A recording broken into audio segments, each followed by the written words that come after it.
Hey boys, it's HarmNone. Today we're customizing the Benefactor LM87 from the Criminal Enterprises DLC, so let's get into it. I'm excited for this one. Alright, so to start off with, we got the armor. We're going to go all the way up on that. This is a one-seater vehicle, which is really cool. That's pretty unique in GTA.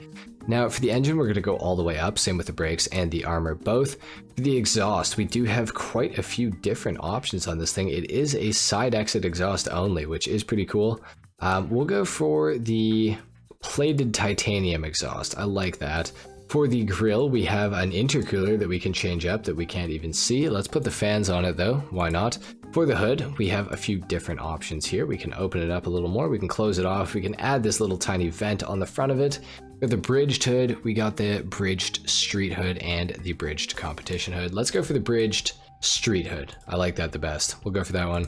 For the headlights, we are going to go xenon. Of course, for the livery, we do have, a lot of different options.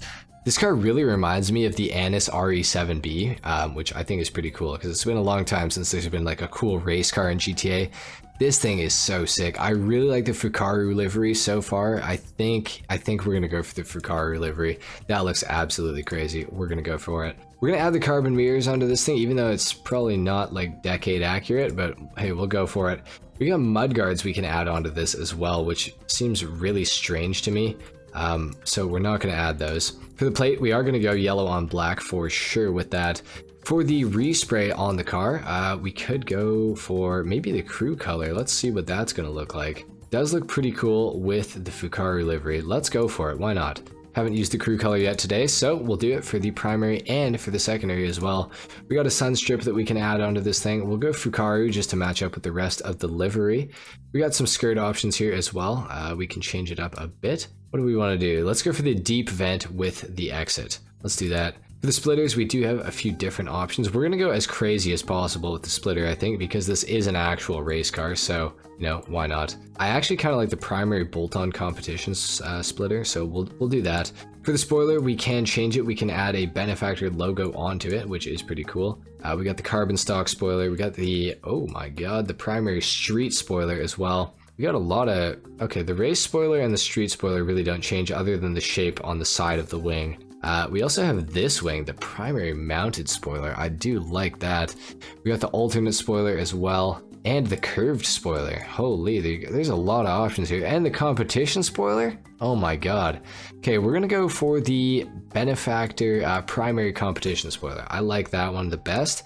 We are going to lower this thing down as much as we possibly can as well. The transmission, we're going to go all the way up on that. The turbo as well for sure. For the wheels, I actually do really like the wheels. I think they fit with this car very nicely, considering it's, meant to be an older sort of race car.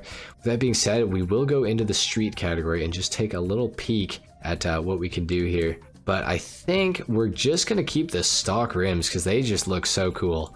So we'll do that. We will add bulletproof tires to this thing as well. We're going to leave the window tint off today because this is an actual race car. Have a feeling this might be the new fastest supercar in the game. Assuming that it is a supercar, I think that it is. So I'm interested to drive this thing. We're going to take it down to the ground. We're going to do a sound test and a full review on the car. Okay, so let's take a listen to what this thing sounds like.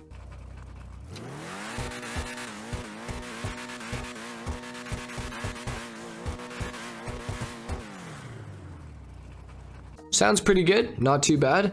Off the line, this thing is definitely rear wheel drive only, which is fine. So far, the downforce already feels insane, and I've barely started moving. The car handles extremely well. It feels like the RE7B, but if the RE7B had like 7 spoilers on it.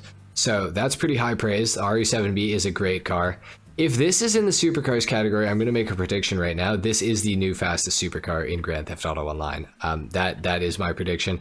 At least on the PC version and the last gen consoles, I think that this is going to be the new fastest supercar in the game. The downforce, it literally feels like an open wheel car. So that's kind of overpowered. The top speed seems pretty weak so far. I could be wrong about that, but I mean the handling, boys, I think you can probably see it by just my driving so far. The handling is absolutely insane. This thing is literally like glued to the road, except for, of course, right when it matters and I need it to be. The handling's insane. It has a lot of downforce. It feels really, really good in these corners. Obviously, if you get it, you know, up in the air, it's not going to have the best downforce. But around corners like this, I think that, yeah, I think we got a winner here, boys. I think this is going to be the new fastest supercar in the entire game, around most circuits. If they have corners, like a lot of corners, I cannot see any of the other cars beating this thing. It's pretty insane, you know, maybe on the new gen consoles, like with cars like the weaponized Ignis, like HSW, the Coil Cyclone 2 as well, HSW, those cars, they can maybe beat this thing, but I think for the most part, this thing may be in a bit of a league of its own. It is insanely good around these corners. That is something that I'm noticing right away.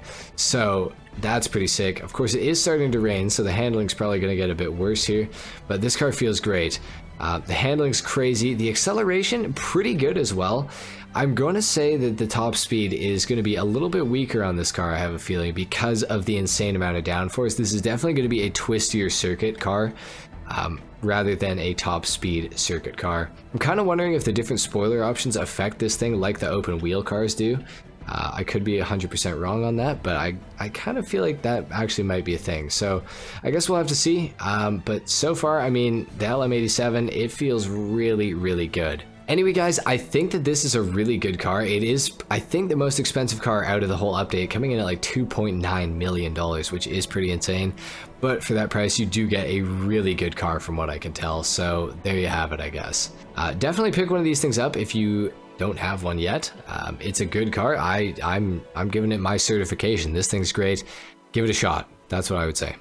Anyway, guys, that is pretty much it for the customization and review on the Benefactor LM87. If you guys enjoyed this video, a like is of course appreciated. If not, dislike.